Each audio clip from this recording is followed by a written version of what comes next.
associação de resistores a seguir, está tudo em paralelo. Essas ligações em paralelo são as mesmas que acontecem na nossa residência. Todos os equipamentos, lâmpadas, equipamentos eletrônicos como um todo, tomadas, tudo está em paralelo. Por quê? Porque se um desses resistores queimar, os outros continuam funcionando. Então a ligação de uma residência ela é feita com os resistores, com os equipamentos todos em paralelos.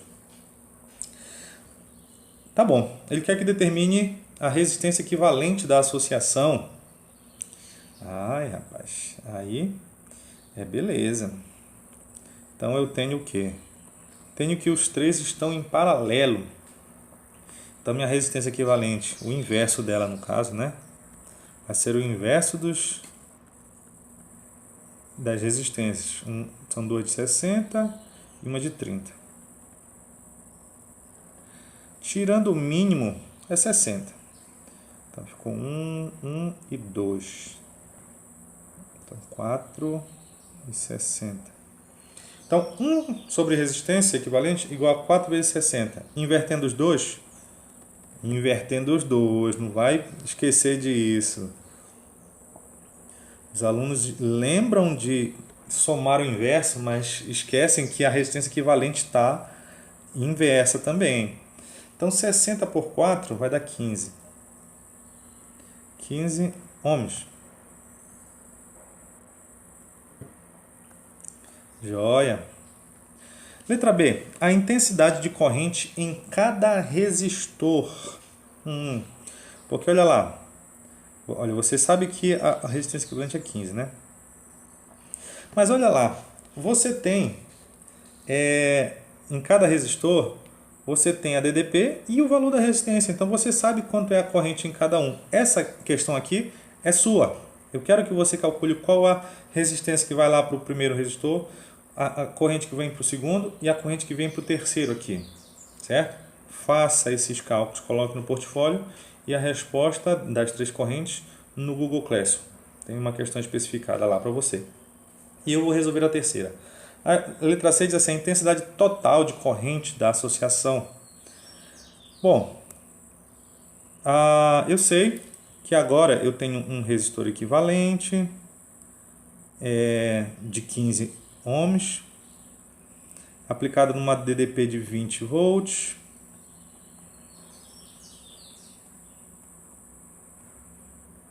E que tem uma corrente passando aqui. Quanto é essa corrente? Bora lá. U igual a R vezes I.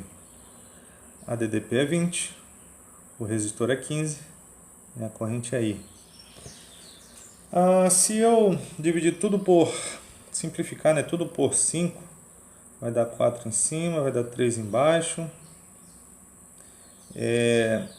Então a minha corrente vai ser igual a 1,33333 ampere.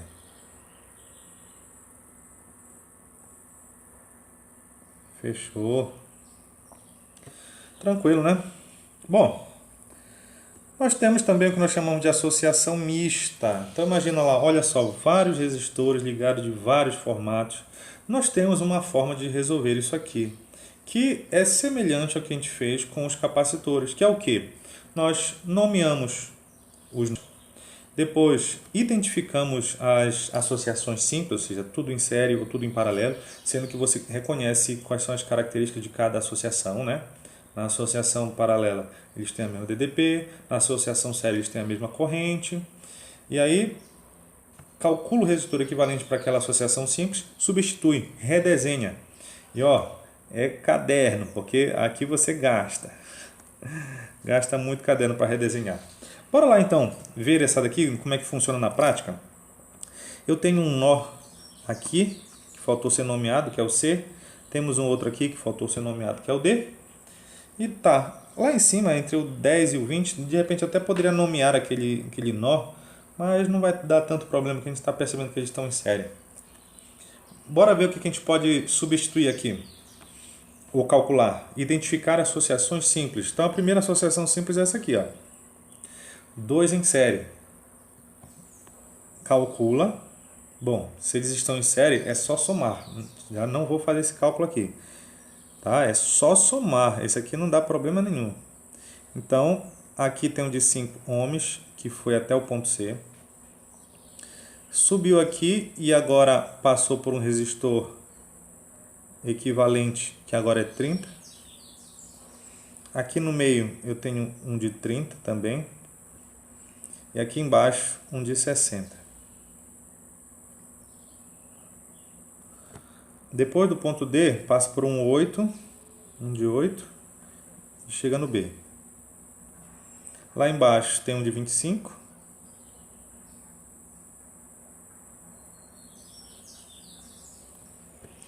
Certo? E agora, qual seria uma associação aí simples? Bom, temos esses três em paralelo.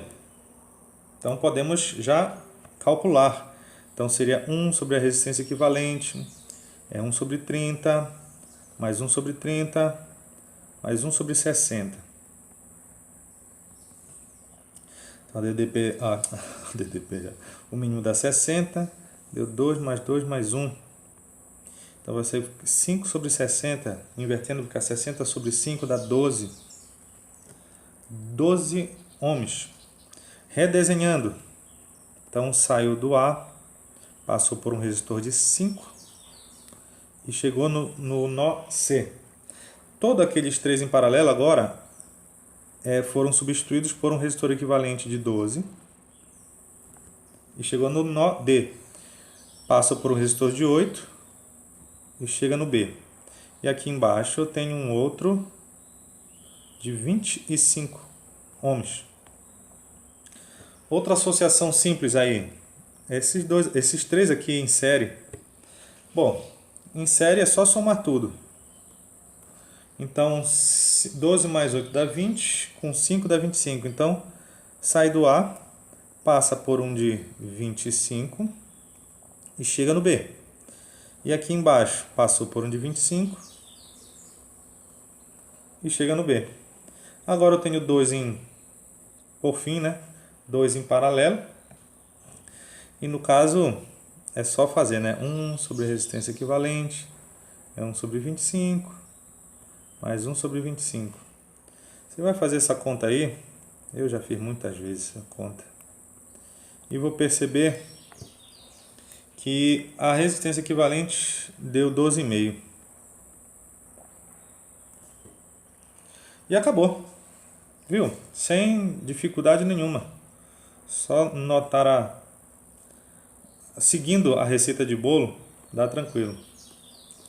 Por fim, vamos ver um conceito de curto-circuito. O que seria um curto-circuito? Seria um trecho em que a resistência ela é mínima. Tá vendo um trecho lá? Aqui, ó, eu vou até colocar aqui, ó, entre esse ponto e esse, nós temos um trecho ali por fora que não tem resistência nenhuma. Então, aquilo ali é que nós chamamos de curto-circuito. Se isso acontecer num circuito, nós vamos ter uma grande demanda de corrente. Uma corrente que chegaria aqui, olha, chegaria aqui e dividiria, certo? Ela iria para lá e para cá. O elétron não pensa assim.